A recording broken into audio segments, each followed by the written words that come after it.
앞에 말씀의 제목이 있습니다. 세 단어인데요. 함께 읽어보겠습니다. 시작. 동방박사, 헤롯, 나사렛이라는 제목으로 함께 말씀을 나누겠습니다. 말씀 나누기 전에 먼저 광고 말씀드리겠습니다. 내일 새벽 6시 30분에 우리 고 박태수 집사님 발인 예배가 있습니다. 강기 집사님 부근되시고요. 허병원 장례식장입니다. 교회에서는 6시에 출발합니다. 참석하셔서 위로를 나누어 주시면 감사하겠습니다. 그리고 한 가지 더 광고는요. 오늘 들어오시면서 교회 정문 문을 여시면서 뭔가 좀 달라지신 걸 느끼셨나요? 빨간색 리본을 보셨지요? 오늘 유재봉 집사님 또 최혁경 집사님께서 나오셔서 예쁘게 꾸며주셨습니다. 보시면 너무 예쁘다고 한마디 해주시면 너무 감사하겠습니다. 네, 오늘 마태복음 강의 두 번째 시간 우리 마태복음 2장을 함께 나눌 텐데요. 오늘 또 옆에 있는 분들 3분 이상 인사합니다. 이렇게 인사하겠습니다. 당신은 하나님의 기쁨입니다 라고 인사하겠습니다. 3분 이상 인사하겠습니다. 당신은 하나님의 기쁨입니다. 당신은 하나님의 기쁨입니다. 당신은 하나님의 기쁨입니다. 또 한번 인사해 볼까요? 제가 늘 하는 겁니다. 근데 깁니다. 당신의 인생은 당신이 생각한 것보다 더 위대합니다. 당신의 인생은 당신이 생각한 것보다 더 위대합니다. 우리 옆에 있는 분들 사랑을 듬뿍 담은 눈빛으로 함께 고백하며 선포합니다. 당신의 인생은 당신이 생각한 것보다 더 위대합니다. 아멘. 우리의 인생은요 보잘것없을지 모릅니다. 그러나 우리의 인생을 붙들고 계시는 하나님이 위대하시기에 우리의 인생은 하나님의 역사 안에서 발견되어지기에 우리의 인생도 위대한 줄 믿습니다. 그 위대한 인생을 살아가기 위해서는 반드시 우리가 붙잡아야 될 것이 있습니다. 무엇일까요? 말씀입니다. 말씀을 붙잡아야지만 우리의 인생이 하찮은 인생이 아니라 무의미한 인생이 아니라 공허한 인생이 아니라 유의미하고 은혜로 가득 채워지는 위대한 인생이 될 줄 믿습니다. 오늘 마태복음 2장을 함께 나눌 텐데요. 마태복음 2장은 우리가 너무나도 잘 아는 이야기로 시작되어집니다. 동방박사 이야기입니다. 동방박사 이야기하면 아마 어릴 때 유초등부 때 다니셨던 분들이라면 한 번쯤은 성극으로 다 해보셨을 겁니다. 동방박사 1, 동방박사 2, 동방박사 3, 그리고 말 구유에 누워있는 어린 아기 예수, 그리고 그 옆에 서 있는 소, 양, 뭐 이런 것들로 기억이 납니다. 저도 영국에 있을 때 저희 첫째가 성극할 때 양 분장을 해가지고 그 마구간 안에 이렇게 앉아 있었던 기억이 납니다. 우리 예진이가 정말 어렸을 때 2살, 3살 때, 3살 때, 4살 때 그때 1학년 때군요. 6살 때군요. 그때 기억이 납니다. 아마 누구나도 다 해보셨을 것 같은 그 이야기가 마태복음 2장에 기록되어 있습니다. 그러면 질문해 볼까요? 동방박사가 누구일까요? 그리고 몇 명이었을까요? 쉬운 것부터 해볼까요? 몇 명이었을까요? 라고 하면 3명입니다 가 아니기 때문에 물어보는 거겠죠. 그렇죠? 찬송가가 116장에 펼치면요 1절이 이렇습니다. 동방에서 박사들 귀한 예물 가지고 산을 넘고 물을 건너 별 따라 왔도다. 이게 찬송가 116장의 1절 가사인데요. 옛날 통일 찬송가, 우리가 지금 보는 찬송가는 2006년에 개편이 돼가지고 우리나라 찬양이 127곡이 들어가가지고 600장이 넘는 찬송가로 다시 개편이 됐는데요. 그 전 찬송가의 가사에 보면 이렇게 되어 있습니다. 동방박사 세 사람 귀한 예물 가지고 라고 해서 동방박사가 3명이라고 우리가 어렸을 때부터 찬양을 불러서 3명이겠구나 라고 이렇게 했지만 성경을 아무리 뒤져보아도 동방박사가 3명이었다라고 하는 이야기는 나오지 않습니다. 우리가 3명이라고 이렇게 쉽게 생각하는 이유는 오늘 말씀 읽었던 것처럼 보배압을 열었는데 예물이 몇 개였어요? 3개입니다. 황금과 유향과 모략 3개라서 한 명이 하나씩 들고 왔지 않았을까라고 생각해가지고 3명이라고 이야기하지만 그렇지 않습니다. 아무 곳을 찾아봐도 어떤 곳을 찾아봐도 동방박사가 3명이라는 단서는 없습니다. 그리고 상식적으로 생각해보면 이 동방의 박사들은 굉장히 유명한 사람들이기 때문에요. 절대로 혼자서는 움직이지 않습니다. 그리고 우리가 상식적으로 생각해보면 이 예물에 3가지 의미가 있습니다. 황금은요 변하지 않는 그리고 왕에게 바쳐지는 것들이다 라고 하는 의미가 있어서 왕적인 신분, 곧 예수님이 이 땅 가운데 왕으로 오셨다 라고 하는 것을 상징하고요. 그 왕권이 금은 변하지 않잖아요. 그렇죠? 우리 지난주에 은퇴하신 권사님 그 세 돈짜리 황금 열쇠는 변하지 않습니다. 그 변하지 않는 금, 영원한 왕권을 이야기하는 것이 황금의 의미입니다. 유향은요, 출애굽기에 보면 30장 34절인가요? 거기 보면 향을 가지고 여러 가지를 섞어 가지고 하나님께 드리는 거룩한 향을 만들 때 제사장이 가지고 있는 만드는 향의 재료입니다. 그래서 제사장의 신분, 예수님이 이 땅 가운데 왕으로 오셨지만 또 제사장으로 오셔서 하나님과 우리와 화목 제물을 집례하는 제사장으로 오셨다라고 하는 의미가 담겨져 있고요. 모략은 우리가 잘 알죠. 아리마대 요셉이랑 예수님의 십체를 장사 지낼 때에 모략을 가지고 와서 예수님의 시신에 발랐습니다. 그래서 이 모략이라고 하는 것은 십자가, 고난을 상징합니다. 그래서 황금과 유향과 모략, 이 동방박사들이 예수님의 생애를 다 알지 못했을 텐데 이것을 가지고 왔다는 것은요, 하나님의 진짜로 신비하신 역사하심이었고, 이 세 가지가 예수님의 공생애의 그 흐름을 다 담고 있다라고 해서 정말로 신비로운 이야기가 이 동방박사 이야기입니다. 자, 그렇다면 동방박사는 어떤 직업이었을까? 여기 박사라고 나와 있는데요, 우리 지금으로 따지면 이런 겁니다. 천문학자, 그리고 조금 더 천문학자라기보다는 조금 더 우리식으로 말하면 현자, 그러니까 똑똑한 사람, 뭐 이 정도로 번역할 수 있습니다. 그래서 별을 연구를 하면서 그 나라의 앞으로 일어날 일을 점치는 점성술가라고도 이렇게 이야기할 수 있습니다. 그래서요, 공무원이고 높은 직책에 있는 사람이기 때문에요, 이 사람이 3명만 절대 움직이지 않았을 거예요. 자기 밑에 있는 수하에 있는 부하들을 수십 명씩 데리고 왔을 겁니다. 그리고 이 동방이라는 곳이 어디일까가 아직도 확실치 않습니다. 그런데 이 동방이라는 곳, 그리고 별에 대해서 알고 있었다라고 하는 것이 힌트가 되어지는데, 이 사람들이 어떻게 별을 알 수 있었을까? 이 동방이라고 하는 곳이 바벨론이라고 하면 이야기가 조금 이렇게 맞아떨어집니다. 바벨론은 구약시대 때 이스라엘 백성들이 바벨론으로 포로로 끌려가서 70년을 머물렀던 곳이 바벨론입니다. 그 바벨론에 있을 때에 누가 있었어요? 학사 에스라와 같은 사람들이 하나님의 말씀을 가지고 그것을 가르치는 역할들도 감당했던 시대가 바벨론 시대입니다. 근데 그 말씀 가운데요, 민수기 말씀입니다. 민수기 말씀 보니까 이런 말씀이 있습니다. 제가 읽어드릴게요.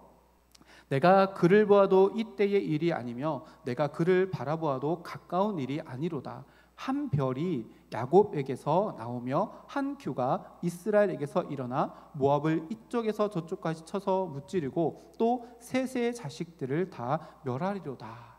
여기 보면 한 별이 나옵니다. 민수기는 모세 오경입니다. 유대인들이 꼭 붙들고 있었던 말씀이 모세 오경과 시편 이런 말씀입니다.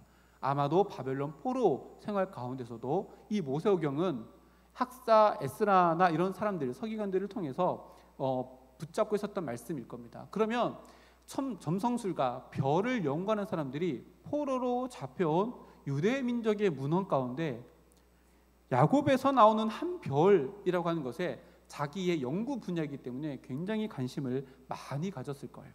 그래서 이 별을 연구하다가 정말로 그 별이 나타나서 그것을 쫓아서 베들레헴까지 왔는데, 만약에 이것이 사실이라면 정말로 신비로운 일입니다. 그리고 우리가 여기에서 한 가지 생각해 봐야 될 것이 있습니다. 우리에게 적용을 해보면 이렇습니다.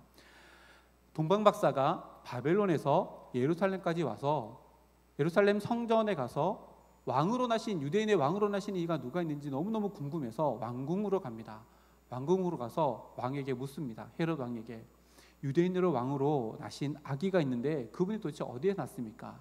헤롯이요, 마음에 요동이 일어납니다. 성경에 보니까 소동하였다라고 일어나는데 마음에 요동이 칩니다. 왜요? 자기가 유대인의 왕인데 자기 아들을 낳은 적이 없는데 누가 왕이란 말이냐 라고 해서 유대인의 대제사장과 성경을 가장 잘 아는 서기관을 불러옵니다.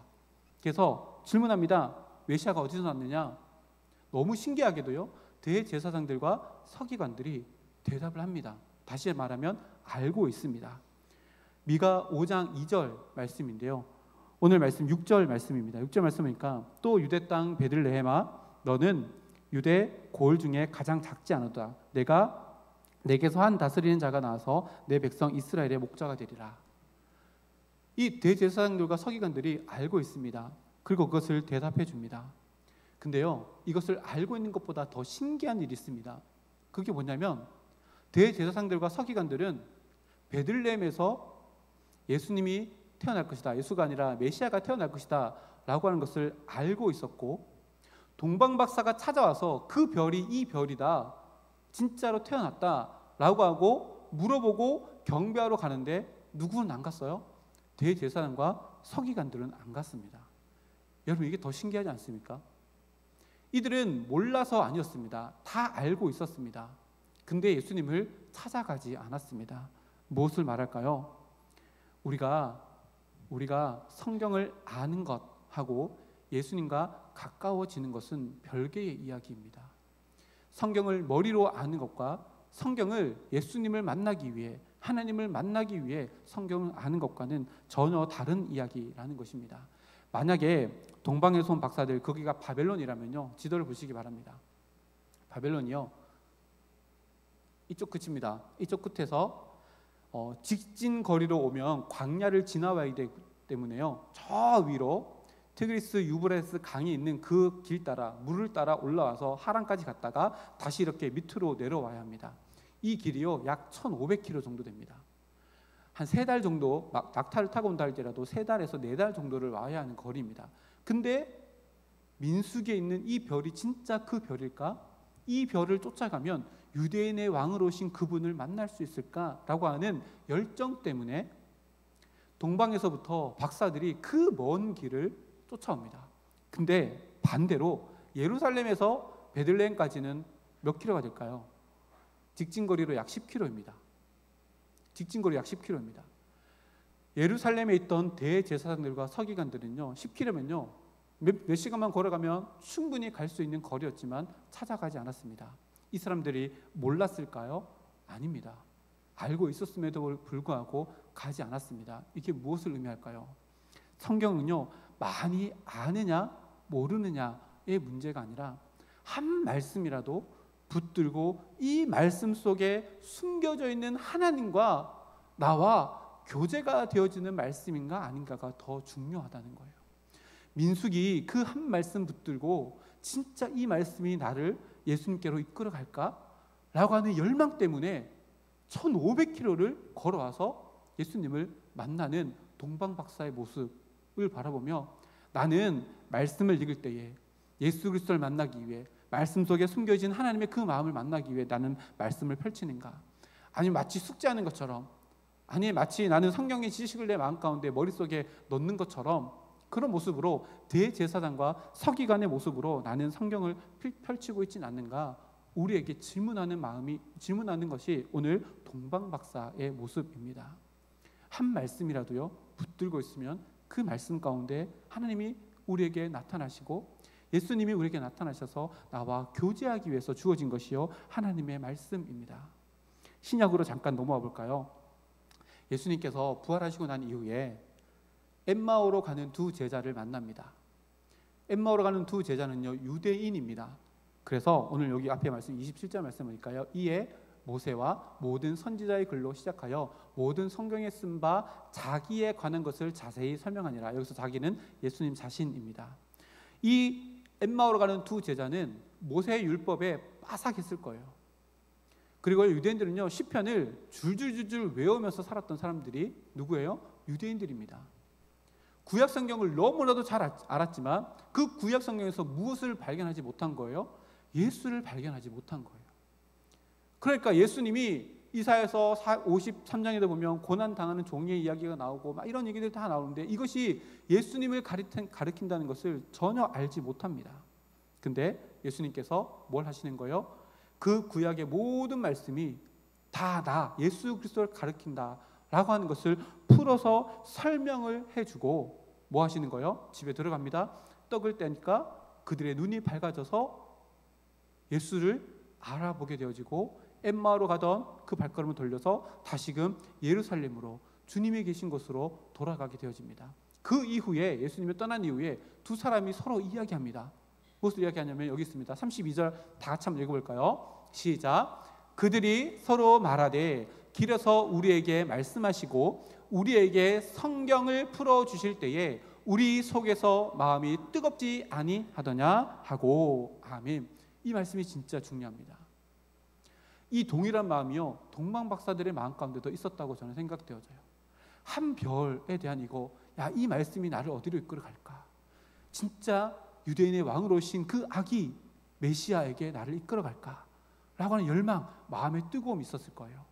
성경을 읽으면 읽을수록 예수 그리스도를 발견하면 머리가 차가워지는 것이 아니라 우리의 마음이 뜨거워져야 합니다. 마음이 뜨거워지지 않는 말씀 묵상은요, 내 마음 가운데 하나님이 없는 공허한 지식으로 내 머릿속에서 쌓여져 나가게 되어져요. 마음이 뜨겁지 않아가고 머리에 성경 말씀이 더 많이 생기면 어떻게 되어질까요? 남을 정죄하는 잣대만 더 많아질 뿐이에요. 근데 머리에서 하나님 말씀이 내 마음 가운데 오면 내 마음이 뜨거워져서 내 모든 삶에서 하나님을 쫓아가기 위한 삶의 방향이 제대로 정립되어지고 그 길을 걸어가는 인생을 살아가게 되어집니다. 몇 킬로도 가는 거예요? 1500킬로도 가는 거예요. 무엇 때문에요? 이 말씀이 나를 주님께로 이끌어 가시는 말씀이라면 1500킬로에 엄청나게 힘들고 어려운 그 걸음이라 할지라도, 좁은 길이라 할지라도 이 말씀대로 살아가는 것이 나를 주님께로 이끈다면 원수를 사랑하는 것도, 나에게 박해하는 자를 위해서도 축복하는 그 기도도 내가 기꺼이 그 길을 걸어가겠습니다 라고 하는 마음의 뜨거움으로 주님께 나아갈 수 있다는 거예요. 그래서 시편 기자가요, 뭐라고 이야기했냐면 119편 103절 말씀에 한번 읽어볼까요? 시작.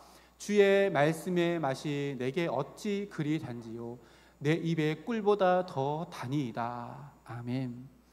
제가 원래 우리 교회 오기 전에 청년부들이랑 그 베트남의 단기 선교를 다녀왔습니다. 갔다가 망고스틴이 끝물이라고 해서요, 망고스틴을 선교사님이 처음에 10kg 사오셨어요. 10kg 사오셨는데 까는 방법을 가르쳐주시더라고요. 이렇게 해가지고 귤처럼 생겼는데 이렇게 해가지고 가운데를 딱 누르면 이게 딱 열어지더라고요. 그러면 그 안에 그 마늘처럼 생긴 망고스틴이 이렇게 하얀 게 이렇게 들어가 있거든요. 이걸 딱 먹으면 이게 무슨 맛인지 표현을 못 하겠어요. 표현할 수 있으면 어떻게 해야 돼요? 상대방 또 먹어봐야지만 알 수 있어요. 하나님 말씀도 마찬가지입니다. 여기 있으면요, 하나님 말씀이 무슨 맛인지 모르는 거예요. 여기에 있어야 진짜 맛을 알아요. 진짜 송이꿀 먹어보셨습니까? 달던가요? 저는 쓰던데요. 송이꿀 진짜 이렇게 막 시커먼 송이꿀 하나 딱 먹으면 단맛이 먼저 나는 것이 아니라 쓴맛이 먼저 나고 그 뒤에 정말 진한 단맛이 나잖아요. 하나님의 말씀도 마찬가지인 것 같아요. 말씀을 딱 처음에 먹으면요, 너무 기분 좋고 하나님께서 너무 사랑하는 말씀이라서 내가 딱 먹으면 마치 단 것처럼 느껴지는데 단맛이 아니라 쓴맛이 먼저 느껴집니다. 1500km를 걸어가야 되는 고난이 먼저 느껴집니다. 근데 그 고난이 지나고 나면 진짜 단맛, 그게 뭘까요? 하나님을 만나는 진짜 단맛이 느껴집니다.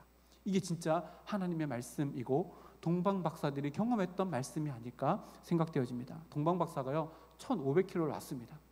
베들레헴에 도착했어요. 거기에 도착했더니 별이 사라졌어요. 마구간에 들어갔더니 아기 예수가 있어요. 그때 마음의 감동이 어땠을까요? 진짜 마음속에 여러분들이 가지고 있었던 가장 큰 감동, 할머니가 되셨던 그 감동, 할아버지가 되셨던 그 감동, 그거보다 더 큰 감동이 마음에 막 밀려와서 감당치 못할 마음의 뜨거움이 있었지 않을까요? 말씀이 우리를 이 자리로 이끌어 가야 합니다. 머리만 키우는 것이 아니라 우리 마음 가운데 더 뜨거움으로 채워지는 말씀이 되어질 때 진짜 내 삶은 말씀이 이끌어가는 삶이 되어지고 동방 박사가 걸어갔던 그 걸음을 기꺼이 걸어가는 우리들의 삶이 될 줄 믿습니다. 두 번째 질문입니다. 두 번째 질문 읽어볼까요? 시작. 네, 헤롯은 누구일까요? 헤롯 왕가가 굉장히 많습니다. 여기서 말하는 헤롯은 헤롯 대왕인데요. 헤롯은 주전 37년부터 주 4년까지 유대를 다스렸던 사람입니다. 아구스도 우리 주일날 했는데요. 아구스도가 로마의 큰 황제라면 이 헤롯은 유대인 그 지역을 통괄하는 왕으로 아구스도에게 허락을 받은 왕입니다. 그 지역을 다스리는 왕인데요. 이 아구스도를 닮은 이 헤롯은요 굉장히 정치에 탁월했습니다. 정말 탁월했고 이 아구스티아에서 이 헤롯이 유대 지역을 다스릴 때는요 경제적으로도 굉장히 번성했고 정치적으로도 굉장히 안정되어질 때였습니다.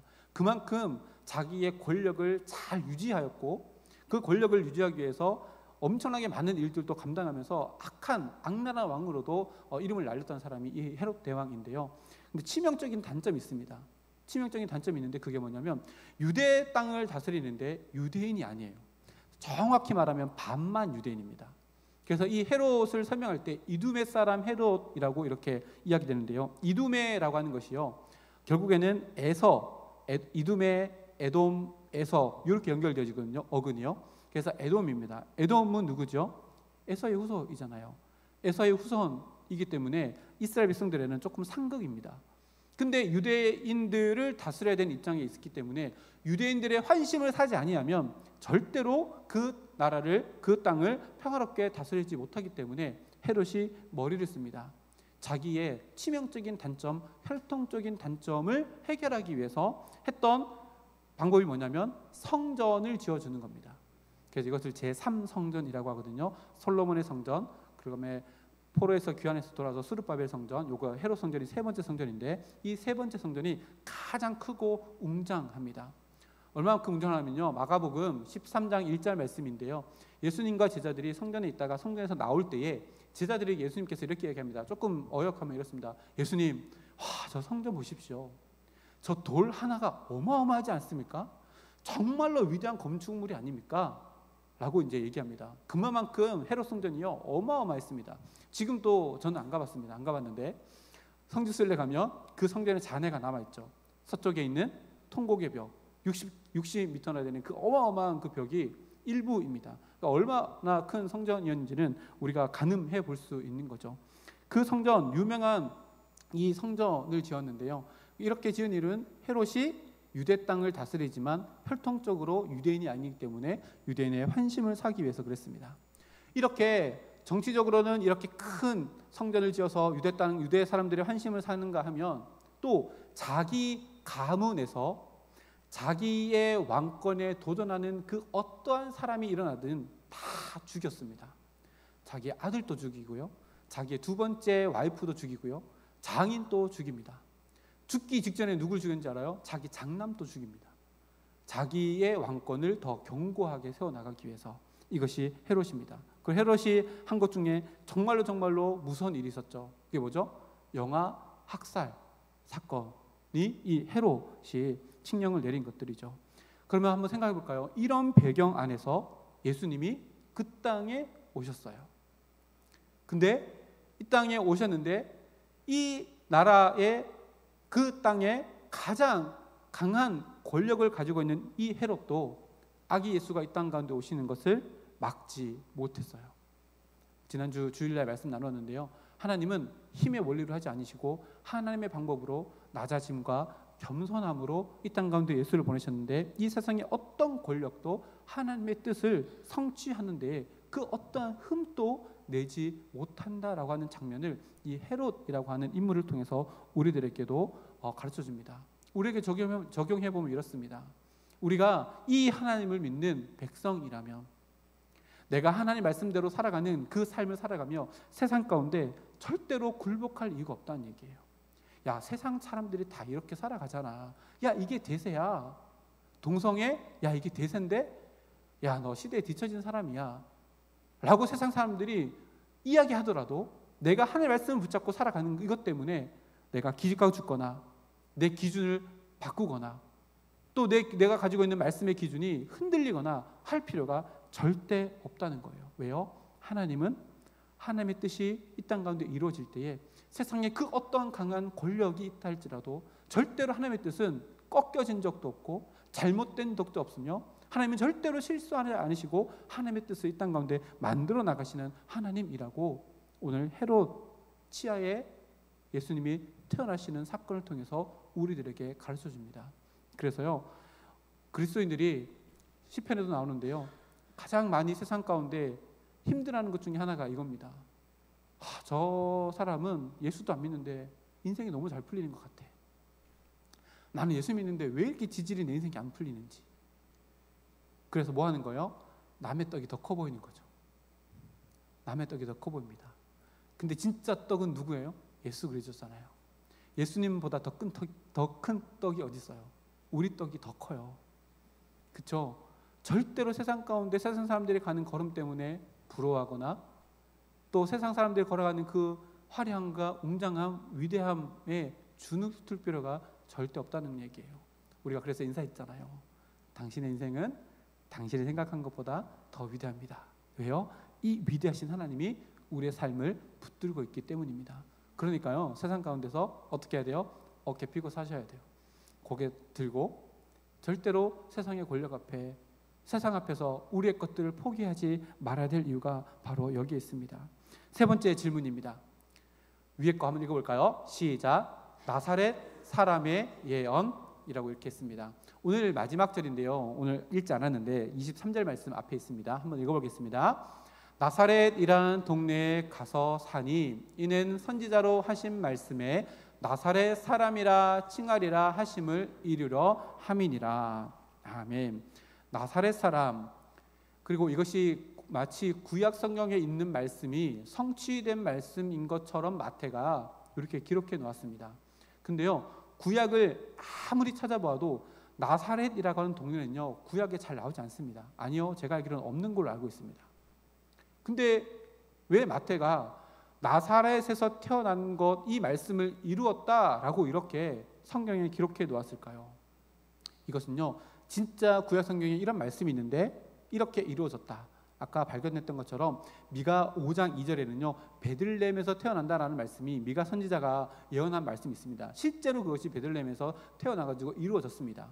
그러면 이 말씀도 나사렛에서 살게 될 것이다 라고 하는 말씀이 구약에 있는가? 그렇지 않습니다. 없습니다. 요거는요, 유대인이 글을 쓸 때에 강조하기 위한 하나의 방법이 있는데 그 방법이 뭐냐면 언어 유희입니다. 우리 그 젊은 사람들 그 노래하는 랩 있잖아요. 랩 할 때도 보면 단어를 비슷한 것끼리 이렇게 해가지고 말을 만들잖아요. 라임을 만들자 하잖아요. 이렇게 은유를 만들고 라임을 만드는 것처럼 비슷한 단어들을 같이 이렇게 써가지고 그 의미를 더 선명하게 만드는 언어 유희를 가지고 더 강조하는 방법이 이 방법인데, 마태가 쓴 방법인데요. 신약 구약에 기록된 예수님의 모습 가운데 이 나사렛이라는 단어 안에 포함할 수 있는 비슷한 단어들이 연상되게끔 만들어 가지고 예수님이 나사렛에서 살았다라고 하는 것이 이런 의미입니다라고 하는 것을 가르쳐 주기 위함입니다. 첫 번째 단어가 뭐냐면 나실인이라고 하는 단어입니다. 이 나사렛이랑 이 나실인이라고 하는 원어가요, 어근이 비슷합니다. 그래서 이름이 비슷하게 이렇게 오버랩됩니다. 그럼 나실인이 누구죠? 어떤 사람입니까? 위에 있는데요, 하나님을 위해서 특별히 구별된 존재. 우리 나실인 하면 가장 유명한 사사가 있습니다. 누굴까요? 삼손, 힘센 삼손이 나실인입니다.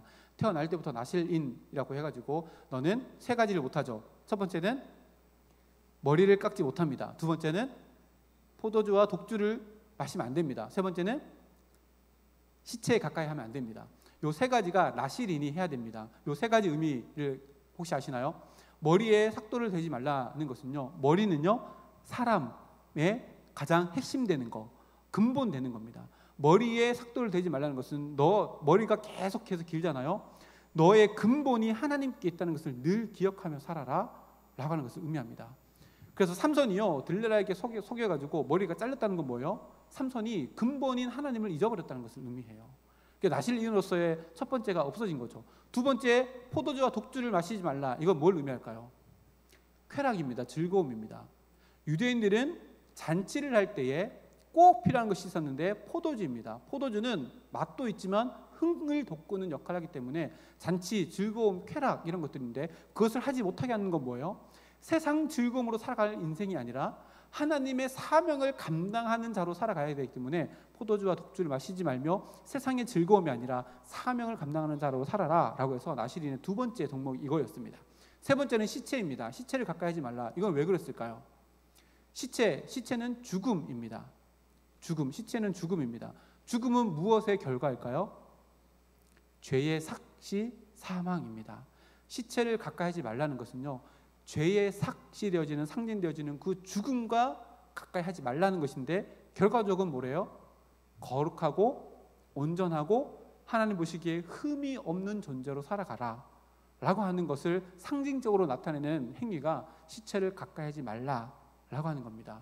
이 나실린이라고 하는 것과 또 그 나사렛이라고 하는 것과 단어가 이렇게 오버랩되어서 언어 유의를 갖고 있습니다. 다시 말하면 예수님께서 이 땅 가운데 보내실 때 나실인으로 하나님께서 콕 지명하여서 하나님의 위대하신 사명을 맡겨진 자로 이 땅 가운데 보내신 자라고 하는 의미를 포함시켜서 나사렛에서 살았고 그것은 이것을 응하게 하기 위함이다 라고 언어 유의를 가지고 마태가 이야기한 겁니다. 그것이 첫 번째 의미고요.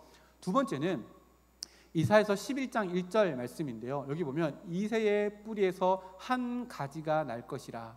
이새는 누구죠? 다윗의 아버지잖아요. 다윗의 뿌리에서 한 가지가 날 것인데 이 가지가 너희들을 구원할 것이다, 뭐 이런 얘기인데요. 이 한 가지라고 하는 단어가 넷제르라고 하는 단어입니다. 어감이 비슷하죠. 요거는요 나사렛이라는 것과 헬라어 단어가 똑같습니다. 밑에 이제 모음만 조금 다르거든요. 그래서 똑같은 단어입니다. 이게 뭘 의미해요? 이새의 뿌리에서 나는 한 가지는 메시아를 의미하는데 예수님이 그 메시아라고 하는 것을 나사렛에서 살았다라고 하는 그것과 오버랩 딱 해가지고 마태가 이것은 예수님이 나사렛에서 살았다는 것은 첫 번째 하나님께서 택하신 주의 종 나실린이라는 것과 또 넷제르 이새의 뿌리에서 난 한 가지 바로 그가 예수님이야, 메시아가 곧 예수님이야 라고 하는 것을 이야기하고 있다는 거예요. 그래서 이 두 가지는요 상식적으로 알아놓으면 좋을 것 같아요. 마태복음 2장 23절 말씀에 있는 나사렛에서 태어났다 살아셨다라고 하는 것을 응하게 하셨다라고 하는 것은 실제로 구약에 그 말씀이 있어서가 아니라 이 두 가지 의미를 이렇게 언어 유의로 포함시켜 놓았다라고 하는 것을 의미합니다. 그러면 우리가 이렇게 적용해 볼 수 있습니다. 나사렛은요 구약에서 등장도 하지 않는 저 시골 깡촌입니다. 근데 거기에 예수님을 하나님께서 그 땅 가운데 보내셨다. 그리고 그 땅에서 자라신 분이 메시아이시다 라고 하는 것이 무엇을 의미할까요? 예수님의 생애 가운데 멸시와 천대를 받게 되실 예수님의 공생애의 모습을 어린 시절 나사렛이라고 하는 무명의 촌동네에서 사셨다라고 하는 것을 통해서 우리들에게도 가르쳐 주고 있습니다. 그럼 우리에게도 적용해보면 이렇습니다. 내가 가지고 있는 스펙은요 하나님의 역사하심을 나타내기에 걸림돌이 될 것 하나도 없다는 거예요. 하나도 없다는 거예요. 저는요 가방끈도 짧은데요, 전혀 능력도 없는데요, 전혀 이것도 못하고 저것도 못하는데요. 절대 그렇지 않습니다. 이 비밀을 깨달았던 사람이 있습니다. 누구냐면요 사도 바울입니다. 사도 바울이요 이렇게 이야기합니다. 길지만 한번 읽어볼까요? 27절부터 29절 말씀인데요, 같이 읽어보겠습니다. 시작. 그러나 하나님께서 세상에 미련한 것들을 택하사 지혜 있는 자들을 부끄럽게 하려 하시고 세상에 약한 것들을 택하사 강한 것들을 부끄럽게 하려 하시며 28절. 하나님께서 세상에 천한 것들과 멸시받는 것들과 없는 것들을 택하사 있는 것들을 폐하려 하시나니 이는 아무 육체도 하나님 앞에서 자랑하지 못하게 하려 하심이라. 아멘.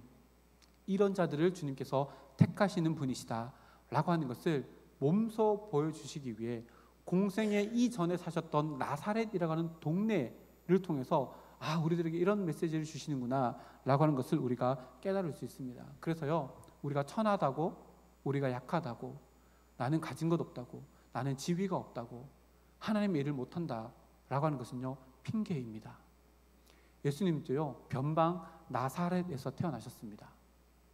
그런데 주님께서 쓰셨고요 이름도 없이 빛도 없이 성경에 기록된 수많은 사람들도 무명이었지만 하나님은 그 무명의 모든 믿음의 선조들을 통해서 구원의 역사를 이루어 나가셨고 아주 위대한 역사를 우리들에게 남겨주셨습니다.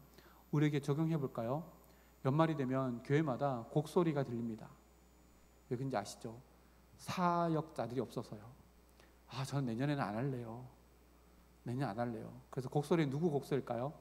저에게는 없지만 부목사님들 곡소리입니다. 큰 교회 가면 부목사님들이요 다음 내년에 사역자를 세우기 위해서 통곡을 합니다. 제발 좀 내년에도 해주시면 안 돼요? 라고 합니다. 많은 분들이 이렇게 핑계를 댑니다.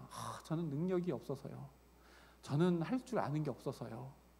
근데 하나님은 이렇게 얘기하십니다. 할 줄 아는 것 없는 사람을 통해서 하나님의 능하심을 나타내신대요. 그러면 그 핑계가 그 사역을 감당해야 될 이유입니다. 다시 말해 이렇게 이야기해야 돼요. 저는 할 줄 아는 게 너무 많아서요, 너무 잘나가지고요, 하나님 일을 못할 것 같아요. 그러면 제가 안 시키도록 하겠습니다. 농담이고요. 그 모든 능력을 가지고도 하나님을 나타낼 수 있습니다. 우리에게 주어진 하나님의 일들을 감당하는 것은요, 자격의 문제가 아닙니다. 하나님의 부르심의 문제입니다. 그 부르심은요, 나의 입술의 고백으로부터 시작되어집니다. 하나님이 나를 부르셨다, 나를 이곳 가운데 보내셨다 라는 그 고백 가운데 내가 하나님의 부르심을 받고 이곳 가운데서 내가 이 삶을 감당하겠노라 결단하면 하나님은 우리들의 삶을 통해 하나님의 위대하심, 하나님의 선하심을 나타내는 통로로 우리를 쓸 것입니다. 나사렛이라고 하는 동네는요, 그때 당시에 편견이 있는 동네였습니다. 나다나엘도 나사렛에서 무슨 선한 것이 나겠느냐라고 했어요. 근데 예수님이 거기서 나셨잖아요. 우리에게 말하는 게 뭐예요? 우리가 사람을 처음 만나면 그 사람을 3초면 첫인상을 만든대요. 아래 위로 한번 훑어보면 옷을 뭘 입었지? 눈빛은 어떻지? 나의 눈을 피하는 거 보니까 이 사람은 이런 사람이네? 라고 하는 첫인상을 만든다고 해요. 근데 이 첫인상이요, 절대로 우리의 편견이 되어서는 안 됩니다. 제가 청년 사역을 오래 했잖아요. 청년 사역을 할 때 제가 하지 않는 것이 있습니다. 호구조사를 안 합니다. 청년을 처음 만났는데 이 친구는 호구조사를 다 해가지고 어떤 장로님 아들, 이 사람은 이 청년은 어떤 권사님 아들, 이 조사를 안 합니다. 이 조사를 하고 만나면요, 제가 색안경을 끼고 그 친구를 보게 돼요. 그래서 그 친구를 처음 만날 때는 아무것도 모르고 그 친구를 만나서 그 친구랑 서로 이야기하다가 나중에 알게 되어지면 너가 장로님 아들이었어? 너가 권사님 아들이었어? 이렇게 연결되어지면 훨씬 더 풍성한 스펙트럼이 제 안에 있어서 그 친구를 더 다양하게 볼 수 있습니다. 사람을 딱 만날 때 편견과 또 내 고집, 아집으로 바라볼 것이 아니라요, 나사렛에서 태어났다 할지라도 하나님 보시기에는요, 천한 사람 한 사람도 없습니다. 하나님 보시기에는요, 하나님께서 역사를 통해서 일어나가실 때 하나님의 동력자로 세울 수 없는 사람이 한 사람도 없습니다. 그러니 우리도요, 하나님이 편견이 없으시기에 우리의 시선도 우리의 마음도 편견이 없어야 됨은 너무나도 분명합니다.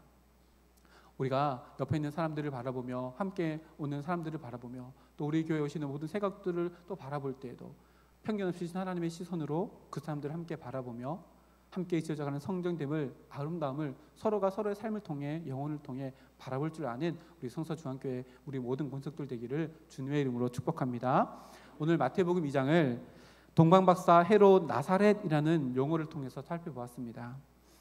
이 안에 담겨 놓으신 하나님의 마음을 깨닫는 시간이었으면 좋겠습니다. 그리고 돌아가는 발걸음의 우리 마음 가운데도 이것을 통해서 나에게 주시는 마음이 무엇일까? 라고 하는, 제가 늘 이야기하는 하나님의 뜻대로 하는 근심이 더 많이 생겨났으면 좋겠습니다.